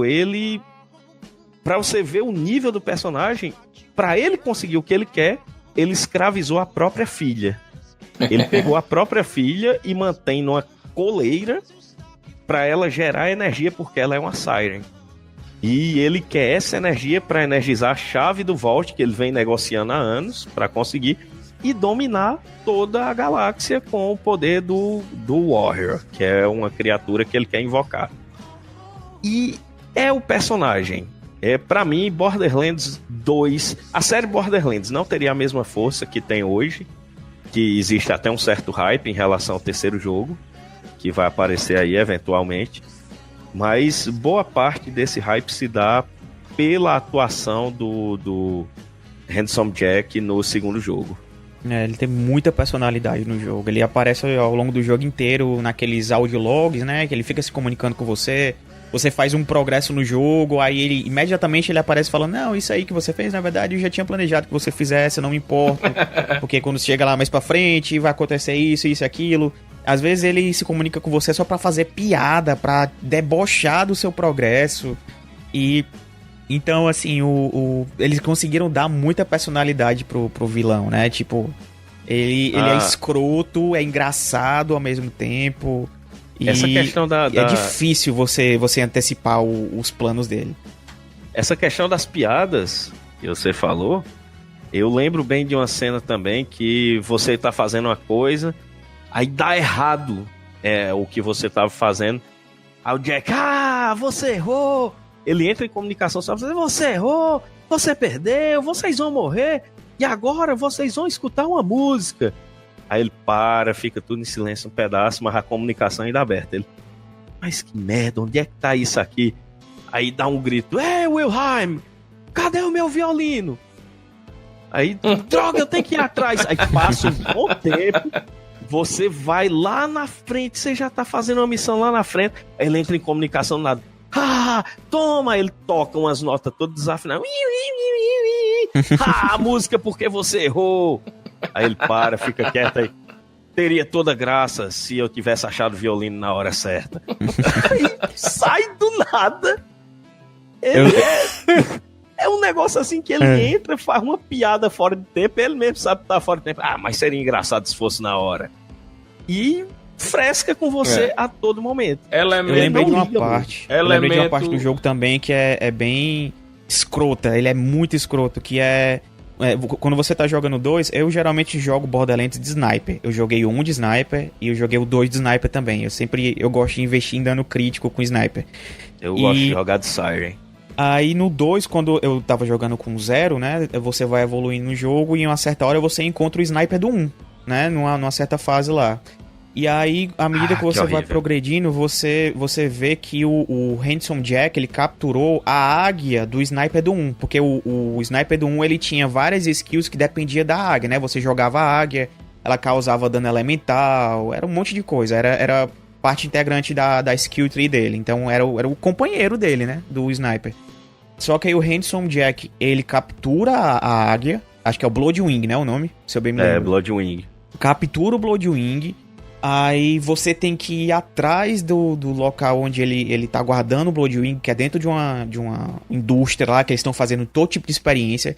Bicho, ele fez uma experiência que ele completamente, tipo assim, mudou o Bloodwing. Quando você encontra ele, que inclusive você tem que enfrentar ele tá completamente ensandecido, numa forma demoníaca. Gigantesco. E você vê como o Sniper do 1, ele fica destruído por isso, porque você não tem outra coisa a fazer senão matar ele. Aí você tem que matar o Bloodwing. Mas a tristeza dessa luta não é nem porque você tem que enfrentar o Bloodwing. E você enfrenta, e logo no começo da luta o Jack diz, olha, eu fiz uns experimentos, eu coloquei aí uns elementais na Bloodwing. Primeiro elemental, fogo! Aí você enfrenta ela de fogo aí. Raio! Ela fica toda elétrica. Gelo! E vai. Aí então ele fica sempre, ele direto dizendo, nossa, tem um elemental que eu estou esquecendo. Qual seria esse elemental? Quando você vence e o Mordecai vai dar o tranquilizante nela e vai retirar a coleira para ela voltar ao normal, aí ele, lembrei qual era o último elemental. Explosão! E a cabeça dela explode na frente de todo mundo. Isso. Voa sangue pra tudo que é do lado. Pois é. Então é um sadismo absurdo, né, cara? E porra, essa missão, você termina ela, tipo assim, de punho fechado, filho da puta, sabe? E principalmente pra quem jogou porque se você jogou como sniper, como eu joguei, você cria uma afeição tanto pelo personagem como pelo Bloodwing. E no 2, quando tu vê isso acontecer, é mesmo que ele tá fazendo isso contigo, sabe? Com o teu personagem. Então é foda demais. Personagem filho da puta. Por isso que ele é um bom vilão. Acho que ele serve assim pra abrir a ala do podcast dos vilões que já tem um quê ali a mais de sadismo e maldade. Porque acho que a parte um pouco do Handsome Jack de ser engraçado também funciona muito bem para os outros que são mais engraçados do que vilões, né? O Bowser, o Robotnik, até o Vaz tem um quesito, apesar da psicopatia dele, mas ainda tem um quesito muito cômico. E acho que se encerra bem por aqui. Acho que tem mais vilões icônicos do mundo do videogame. Certo, tem outros que não são tão icônicos, também tem essa veia cômica. Mas acho que para dar uma continuidade honrosa ao Handsome Jack, ao legado dele, acho que Sephiroth fala por si só, né? Esse nome já diz. Me dói. Acho que ele mata mais do que uma águia pra o cara no jogo. Não Sephiroth. desmerecendo de forma nenhuma o que Não, significava nunca. pro jogo, né? Porque é tão mais grave o que Sephiroth faz que é atemporal e transpõe barreiras. Até quem não jogou o Final Fantasy VII entende pelos outros jogos que ele aparece o monstro que ele é, né? O Sephiroth, pra mim, ele foi o primeiro contato que eu tive com um vilão que eu tive vontade de esmurrar até a morte. Isso é brabo. Você cria vínculos com os personagens de Final Fantasy VII e quando você chega no ponto de chegar na cidade dos Cetres lá, que o Sephiroth, que você vai falar com a Ares e ela tá lá rezando, tá lá orando pela White Matéria pra resolver todo o problema do planeta, e ele vem num salto assim de uns 10 metros com aquela espada dele, que aquele não é espada, aquele dali é a traseira de um caminhão em forma de lâmina, que ele atravessa 2 metros de lâmina pela caixa torácica dela, levanta ela no ar e fica olhando pro Cloud. Cara, aquilo ali devastou completamente a minha experiência no jogo, que tava sendo um jogo alegre até aquele momento. Sério? No disco 1 ainda? Não lembro, não. Disco 1. Cara, é o fim do disco 1 e é o pior jeito de você... É o pior jeito, não. É o pior jeito de fazer isso. Eu acho o seguinte, que ele é tão icônico e esse momento desse jogo é tão icônico que eu acho que essa é a terceira vez que a gente tá falando disso em Drop Frame. A gente já citou isso em outros momentos. Terceira pessoa que fala disso nesse Drop Frame. É uma coisa que marca tanto. Eu não lembro qual foram os outros episódios. A gente não tem ainda o nosso Enciclopédia Humana. Mas eu não lembro qual é o episódio. Mas já falaram dessa história em mais de uma ocasião. E foi conversando sobre como as histórias do videogame marcam a gente. Acho que foi um episódio sobre isso. Sobre histórias marcantes, uma coisa assim. É verdade. Foi momentos marcantes do videogame, com certeza. O Sephiroth, desligar o videogame e chorar. Ele não se define apenas por esse momento, claro. Mas esse é o grande pontapé para você realmente ter ódio dele. Porque até aquele momento você encarava ele como um herói que saiu do posto de herói e se tornou um vilão por causa de um incidente no reator na cidade de Nibelheim. Beleza. Você aceitou aquilo e tudo. Mas quando ele faz isso... E o teor, os 2 episódios, histórias marcantes e música, se não me engano, que é esse momento que ele mata a Ares, começa a tocar uma música, que é a música tema dela, e a batalha que se segue é toda na música tema da garota que morreu. E dá um tom de tristeza para o resto do jogo. Daí pra frente é só tristeza. E você vê a escalada do Sephiroth como um vilão de verdade. Ele deixa de querer saber, eu vou matar um, vou matar 2, não, vou matar o planeta inteiro. Nada aqui presta. E ele só quer o poder para conseguir destruir. Ele é, como falaram antes, ele é uma entidade do caos aí mesmo. Ele representa o caos dentro desse jogo. A todo instante ele quer fazer com que você cause a destruição também. Porque o Cloud, ele sofreu de uma experiência também das células Gênova, e o Sephiroth acaba dominando ele em alguns momentos e fazendo com que ele tenha atitudes horríveis, como pegar a Black Matéria e traz o cometa que vai destruir o planeta inteiro. Ou tudo que ele faz tem uma maldade maior por trás. Em todos os momentos que você encontrar com o Sephiroth, você sabe que ele vai devastar tudo e você não vai conseguir fazer nada. E aí é onde vem um outro aspecto desse vilão que ele consegue transpor. Eu acho que quando foram desenvolver a história dele, inclusive isso é bem mais abordado no episódio do Zack no PSP. O Crisis Core, né? Eles querem que você veja Sephiroth apesar de todas as atrocidades, toda a maldade dele, que você perceba que ele é uma vítima. Ele é filho de um cientista maluco que se juntou com a mãe submissa e fez uma experiência com o próprio filho. E apesar disso, você sabe disso, você tem noção que ele é daquele jeito por causa de uma consequência de uma loucura dos pais, e isso, o seu ódio por ele transpõe isso aí e você ignora. Não quer saber se ele é vítima, não. Ele é fila da puta, eu quero é matar. Eu quero é trespassar ele com essas espadas tudinho que estão aqui na minha mão. A história dele acaba ficando pior quando você vê nessa situação que no Crisis Core mostra que ele seria um filho de Ogil com Lucrécia. Lucrécia é a mulher do Vincent, que é um dos personagens do Final Fantasy VII e é um dos personagens mais icônicos da série Final Fantasy, que é o vampiro, por assim dizer. Capa vermelha, pistola e tudo mais. O Sephiroth, ele vem como um herói até determinado momento, e isso é uma quebra também que acontece dele como vilão, porque são raros os casos onde raros não, mas são importantes os casos de vilões que realmente são inteligentes. Ele se tornou vilão pelo acúmulo de inteligência, acúmulo de conhecimento que ele teve. Ele vai para a cidade de Nibelheim, a cidade de Cloud lá, e lá ele tem uma biblioteca numa mansão, que é a biblioteca da Shinra, que é a indústria de energia lá do mundo deles. Inclusive nesse ponto onde ele pega aquela pista falsa de achar que ele é filho de Gênova, né? Pega esse misguide aí.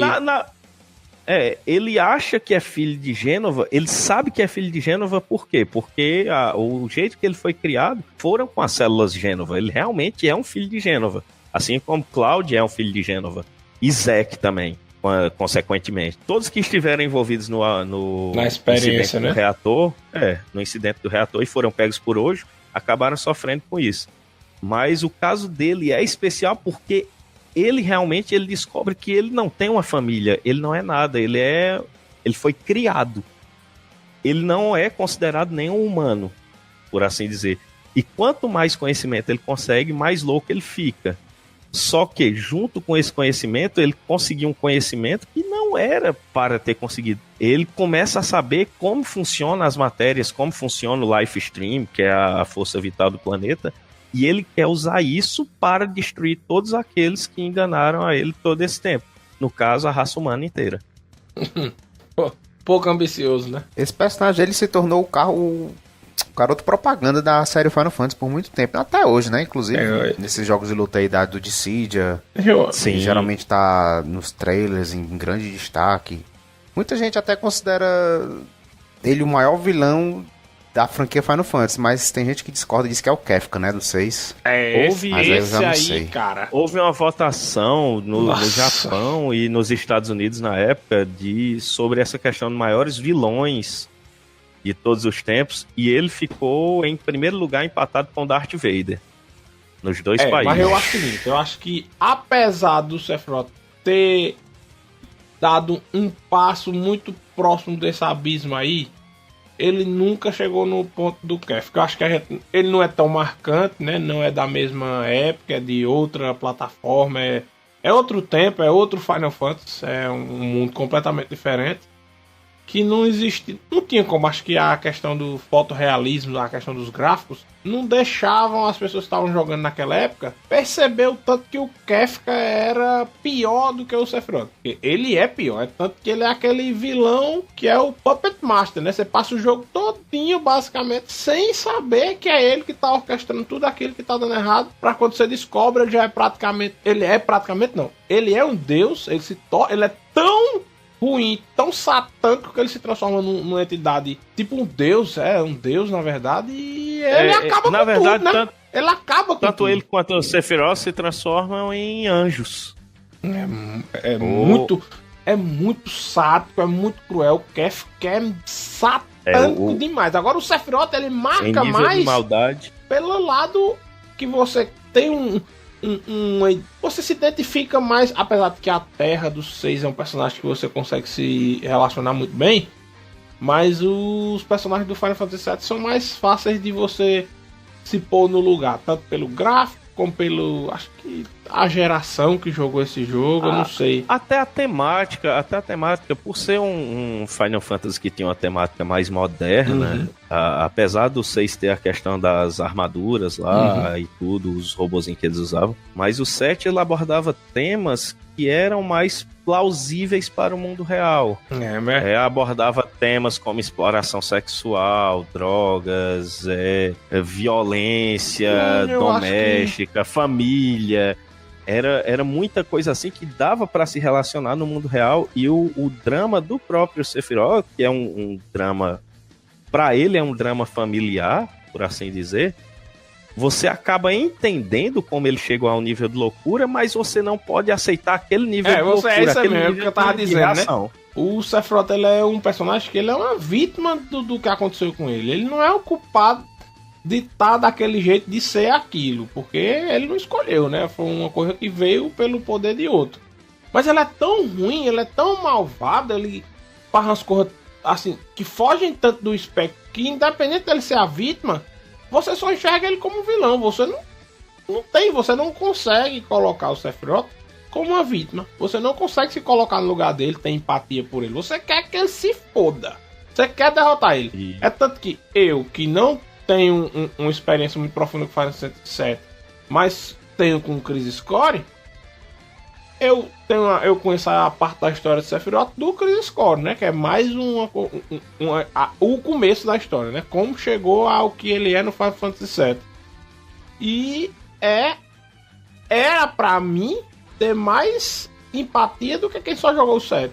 E mesmo assim eu acho que ele é ruim demais. Ele é tanto que quando ele imagina que é filho de Gênova, ele tenta destruir ela, né? O resto dela, né? Ele vai pra arrancar a cabeça dela e se jogar junto com ela no live stream pra acabar tudo. Pois é. E na verdade é onde começa tudo. Que era porque ele ainda nesse ponto achando que era filho dela, né?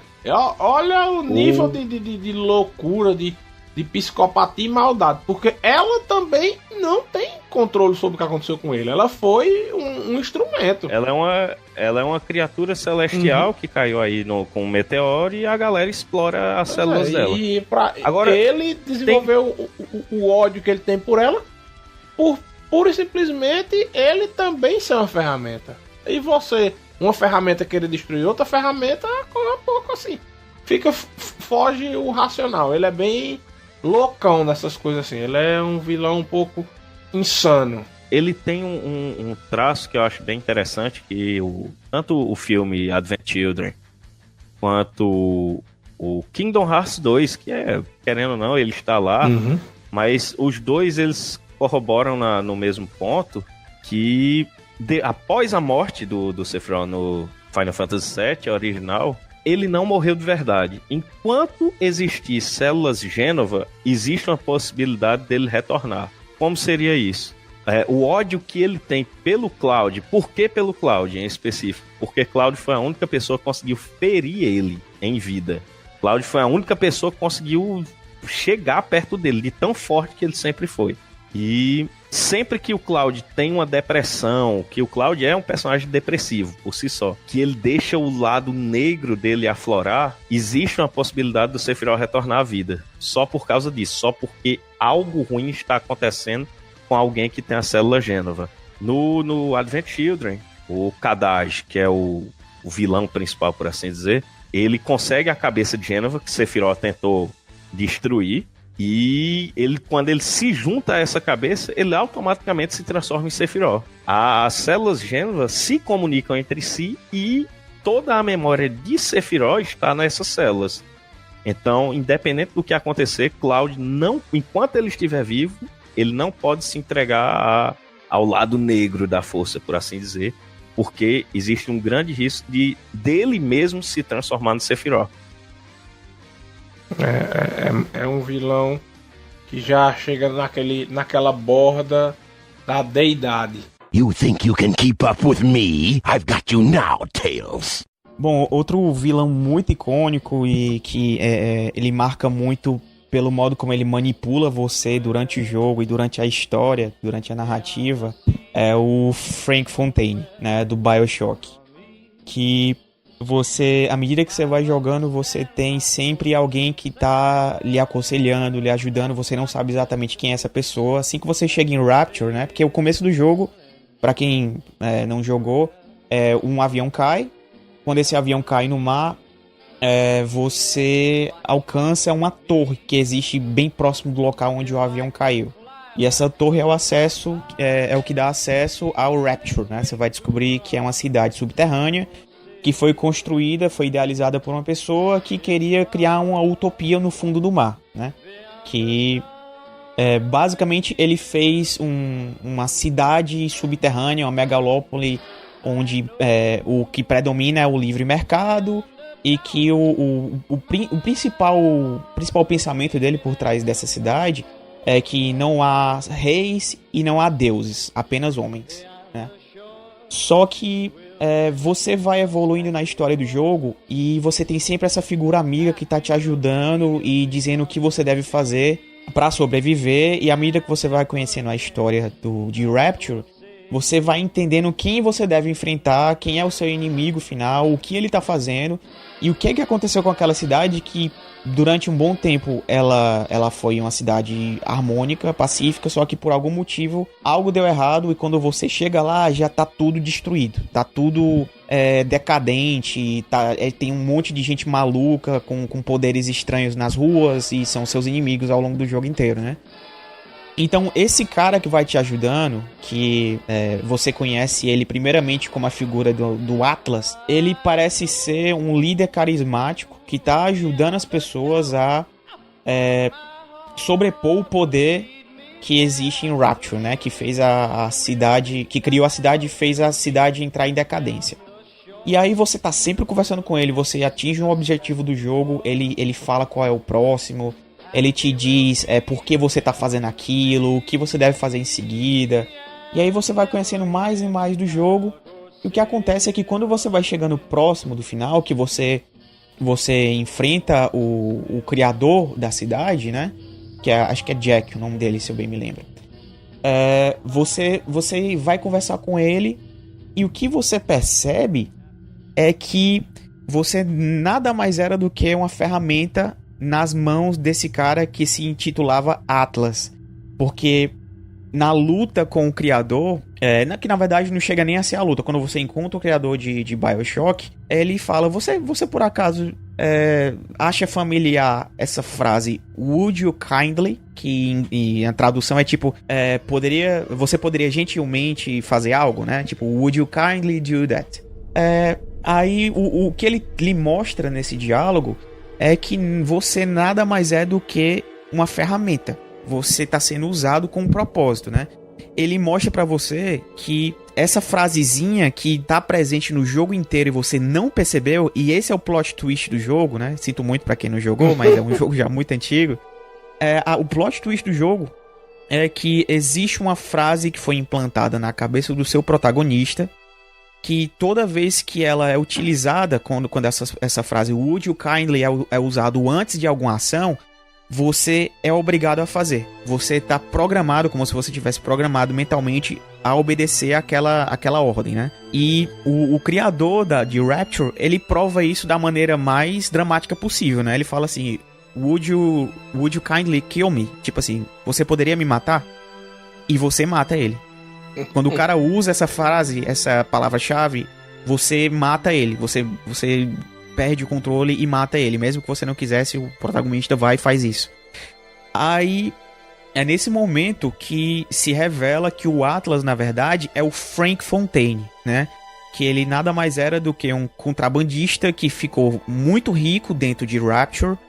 Primeiro porque em Rapture tem várias companhias diferentes, né? O que ele faz é deturpar o sistema que o Jack cria em Rapture. E ele vai ficando cada vez mais poderoso, cada vez mais rico, e ele quer dominar o Rapture, né? E em uma das empresas que ele cria, o que ele faz é descobrir a propriedade que existia é como se fosse uma lesma, né? Ele descobre uma lesma que tem umas propriedades regenerativas que são fantásticas, assim, que podem ser exploradas comercialmente. E a partir daí ele cria o Adam, né? Que no jogo o Adam ele é esse composto que dá para as pessoas de Rapture poderes especiais. E como a ideia de Rapture é tipo assim, tudo é permitido, você pode fazer o que você quiser, você pode experimentar ter poderes, você pode fazer, enfim, o que você tiver interesse de fazer e experimentar é permitido. Então as pessoas começam a usar o Adam, esse composto começa a tornar as pessoas insanas, começa a tornar elas dependentes, e através da dependência elas perdem total controle, né? E então é assim que Rapture fica povoada de pessoas que estão completamente dependentes desse composto químico, não tem mais qualquer noção do que está fazendo, e o que o Frank Fontaine tentou fazer foi, ele forjou a própria morte dele, ele voltou como Atlas, fingindo um sotaque Irish, né, um sotaque da Irlanda, e assim ele tenta criar uma revolução civil no ambiente de Rapture, e é assim que a cidade entra em decadência, porque meio que cria uma guerra civil dentro de Rapture, as pessoas começam a enlouquecer também por causa do Adam, e a cidade simplesmente entra em total decadência, né? Aí depois de você matar o criador de Rapture, é que você descobre, o Frank Fontaine, ele revela, olha, na verdade nunca houve Atlas, sou eu. E basicamente você é a minha fail-safe. Você era a garantia de que eu ia triunfar, porque depois que eu consegui fazer a Revolução Civil em Rapture, eu estava preso aqui porque o dono de Rapture, Jack, ele ainda tinha o controle das Beth Spears, né, que são os cenários do jogo. Então eu programei para que você fosse para fora pro mundo externo, mas eu programei na sua cabeça essa palavra, essa frasezinha, para que quando eu precisasse de você, eu ia ativar você como uma célula dormente, né? E aí você ia vir aqui pra me salvar, né?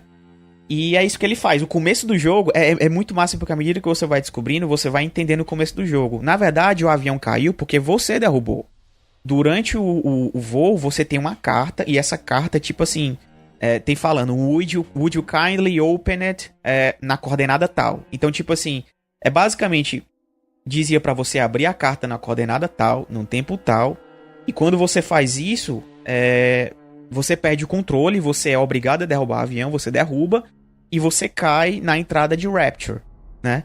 Então, ele é tão ardiloso no jeito que ele faz isso, que ao longo do jogo, você percebe que certas coisas ele não usa essa frase hipnótica, porque ele não quer dar bandeira, ele não quer que você perceba que ele tá ali manipulando. Muitas vezes ele te dá a opção de fazer o que você quer. Por exemplo, você encontra no jogo, um dos principais personagens que tem, dos principais elementos do jogo, são as Little Sisters, né? Que são as menininhas que são cobaias humanas que foram usadas em uma das empresas do Frank Fontaine para produzir o Adam. Então elas produziam o Adam, aí eles vinham com injeção e sugavam o Adam delas. E ele não pede nem que você salve elas e nem que você mate elas. Ele simplesmente fala que você deve lidar com elas. Ele não usa essa frase hipnótica em você, né? Ele poupa essa frase para momentos que são chave. E aí, a sacada do jogo é genial, porque quando isso se revela, você percebe que realmente ele falava essa frase com uma certa frequência, não o suficiente para você perceber ou saber o que aquilo significava, mas você fez exatamente o que ele queria. Você veio, você ganhou acesso, você matou o dono de Rapture, a pessoa que idealizou, e aí no final ele se revela, né? Na verdade, eu sou Atlas. Aí a batalha final é contra ele, né? Que ele se tornou uma figura gigante, ele parece uma estátua, ele tem 3 tipos diferentes de elementais, e aí você luta contra ele, e no final vem as Little Sisters, e várias delas, e tipo assim, injetam nele a seringa e puxam o Adam, o composto dele, né? Que é assim que ele morre. Mas é muito escroto, porque o que eu acho genial de BioShock é que, primeiro, é a ambientação, né? É lindo você jogar o jogo, você consegue se transportar totalmente para aquele universo novo. Ele é muito rico de detalhes e de história também, de enredo. Mas esse plot twist é uma coisa fantástica. É uma coisa que, inclusive, não se repetiu nos outros dois, no 2 e no 3. O 3 ele tem um plot twist, mas é um plot twist muito complexo, assim, muito doidão, sabe? Pra você tirar sentido daquilo, eu, pelo menos, depois que acabou o jogo, eu entendi uma parte, mas a grande maioria do roteiro eu tive que pesquisar na internet pra tipo assim, cara, peraí, não, calma. Então quer dizer que é isso ou é aquilo outro? Eu preciso de mais informações do que o jogo me apresentou, sabe? Então o 1 ele é bem redondinho. Você entende qual é o propósito do seu protagonista. Você tem mais de um final, né, diferente. Você pode tanto salvar as Little Sisters como você pode matar elas. E você entende o que acontece no começo, no meio e no fim. Então é muito foda. E esse cara é o verdadeiro vilão do jogo. Você acha que na verdade é o criador de Rapture, mas na verdade é uma pessoa gananciosa que queria tomar conta de Rapture pra si, não conseguiu da maneira que ele queria, então ele levou a cidade à destruição, né? É o que acontece no final do jogo. Então é muito foda o modo como o jogo te apresenta ele, né? O Frank Fontaine. Muito, muito foda mesmo. Não, você falando aí, até eu fiquei com vontade de ter jogado até o fim, viu? Que eu parei no meio desse jogo aí, mas me arrependi agora. Também viu? parei, cara. Me arrependi Dois. pra caralho. Rapaz, se não viram a cena do Kill Me, então... Eu vi no dia que o Snape falou, eu procurei logo. Kill Me! Kill Me! Ah, sim. E isso tem tudo a ver com a frase que o criador de Rapture falava o tempo inteiro. É tipo... inclusive foi uma frase que eu usei em uma das nossas aberturas de podcast. Eu falei... um homem escolhe, um escravo obedece. Que é o que ele fala. Tipo... Você é um escravo. Você não tá fazendo aquilo por conta própria. Você foi programado pra fazer aquilo. Praticamente nada do jogo, por mais que seja você jogando, foi algo de livre escolha sua. Você já estava programado para aquilo. Isso. Muito Então, massa, uma sacada BioShock. muito foda. E o modo como o jogo vai te apresentando isso bem devagar pra você não perceber, ele te dá dicas, mas tu não se toca até realmente o jogo abrir a trama pra você. Quando você descobre isso, você fica, caralho, não acredito, velho. Então... Vocês jogaram 3 só pra Eu joguei. explicar Foi uma coisa? o único que eu cheguei mais próximo do fim, mas Pois também é. não zerei. A questão da complicação do plot twist do 3 é porque você é o herói, você é o vilão e você é o problema, tudo ao mesmo tempo. É um paradoxo. Eu acho que é um eu cheguei paradoxo. nessa parte lá onde você tá tipo salvando a vítima lá do perseguidor e vem um pássaro gigante e empata você de salvar ela, que é na verdade o mocinho do jogo, né? O pássaro, coitado lá. Rapaz, é uma loucura. Você é o velhão que lhe contratou no passado para pegar uma criança. Você é o próprio pai da criança. A menina que você protege é sua filha. Você, na verdade, foi quem fudeu com tudo e era tudo viagem no tempo que estava acontecendo ali. E várias realidades diferentes. O plot twist do 3, que é o Infinity, no caso, merece um episódio só pra explicar que o bicho é grande. Ele não é linear. Você Esse tem que refletir gostei. muito sobre o que aconteceu no jogo. Porque é um paradoxo, porque o seu personagem ele comete um erro no começo e você não entende muito bem o que foi o erro e por que ele fez. E aí você vai entendendo um pouco melhor. Que ele abriu mão da filha dele, então... só que é um paradoxo porque ele vem do futuro pra levar a filha dele. Aí o ele do passado se arrepende de ter dado a filha. Então ele entra nessa jornada. Não sabe exatamente porquê, mas ele quer resgatar essa garota. E aí no final você percebe que é um ciclo sem fim. Porque o seu personagem no futuro levou a garota e o seu personagem no passado vai tentar buscar ela. E você tá jogando com ele enquanto o pai é arrependido, né? Enquanto a pessoa que não gostaria de ter feito aquilo. E aí, a cena final do 3 é que revela isso 100%, né? Que você tá naquele rio com água baixa, aí a garota chega até você não entende muito bem o que tá acontecendo, e aí as últimas falas do jogo é que revelam que, tipo assim, você é o início, meio e fim. Você é o problema e a solução. Aí... é como se elas estivessem batizando você nas águas do rio, mas ao mesmo tempo lhe afogando. Você precisa morrer pra que esse ciclo cesse. Se né? quebre. É Aí, incrível. O 3 é muito louco, mas é um jogo que vale muito a pena. ele é um bom jogo, com certeza. Tanto em gameplay... Só o 2 que eu realmente não gostei.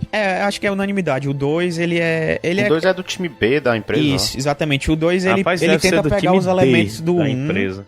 Ele tenta fazer o que o gameplay do 1 deu certo, mas é um jogo sem alma. É um jogo assim... Me pergunta como é Dark que Souls é... 2 do Bioshock. Exatamente. Me pergunta como é que é o enredo do 2. Eu não lembro, cara. Eu não lembro, juro pra você. Foi feito por um borracheiro. Que merda. E se eu bem me lembro, o 2, inclusive, eles tentaram colocar um multiplayer, não foi? Foi. Que é tão ruim quanto um borracheiro fazendo jogo. Não deu certo de jeito nenhum.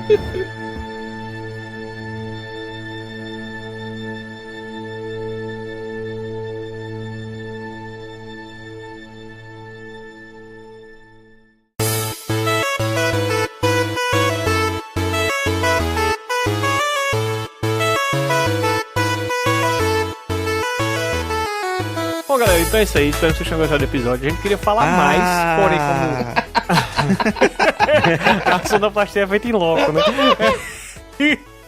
Ao vivo. Mas como muitos vilões aqui, diferente do Bowser e do Robotnik, têm profundidade e é necessário alguns minutos pra debatê-los e tal, assim, de uma forma um pouco mais complexa, e o programa já tá aqui na hora da gravação com mais de 2 horas, vai ficar pra parte 2, com certeza. O que é muito bom, né? Porque a gente tem vários programas engatilhados aí pra parte 2, como trilhas sonoras, esse aqui, e outros que eu não vou lembrar de cabeça, porque eu não estou com a lista agora. E a gente pode também trabalhar com o feedback da galera, que mandar e-mail, disser o que eles acham que deve entrar no 2, o que a gente deve falar. Então, mandem pra gente os vilões icônicos de vocês, que pelo conjunto de viciados aqui é muito capaz de bater em pelo menos um de nós. Ou então mandem aí suas teorias do porquê o Bowser e o Robotnik são importantes. Me digam porque com um crocodilo cuspidor de fogo gigante quer casar com uma princesinha pequena, daquela dali mesmo. Um Play Dragon. O Play Dragon foi massa, né? Ele é um Playboy. Pois peraí, ele é um Play Dragon, então. Bom, galera, até semana que vem. Valeu. Um abraço, falou.